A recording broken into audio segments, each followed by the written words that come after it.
অবস্থান নিয়ে বন্দরমুখী টোল সড়ক অবরোধ করে শ্রমিক কর্মচারী ঐক্য পরিষদের নেতাকর্মীরা। চট্টগ্রাম বন্দরের new moving container terminal NCT বিদেশি কোম্পানিকে দেওয়ার পাইতারা এবং লালদিয়ার চর ও পানগাঁও টার্মিনাল পরিচালনায় বিদেশি অপারেটরদের সাথে ইজারা চুক্তি বাতিলের দাবি জানান তারা।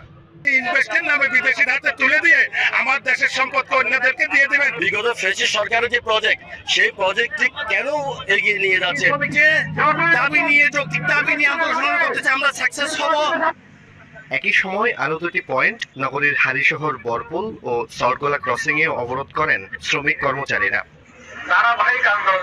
দাবি আদায়ে আগামী 5 ডিসেম্বর চট্টগ্রাম রেল স্টেশন চত্বরে গণজমায়েত ও মশাল মিছিলের পাশাপাশি সেখান থেকে আরো বৃহত্তর কর্মসূচি ঘোষণা করা হবে বলে জানান আন্দোলনকারীরা। এটা কোনো বিদেশিদের দেশিদের দেওয়া যাবে না। বন্দর শ্রমিকের যত শ্রমিক কর্মচারীরাই যাতে বেকার না হয় তাদেরকে দিয়ে বন্দর চালাতে হবে।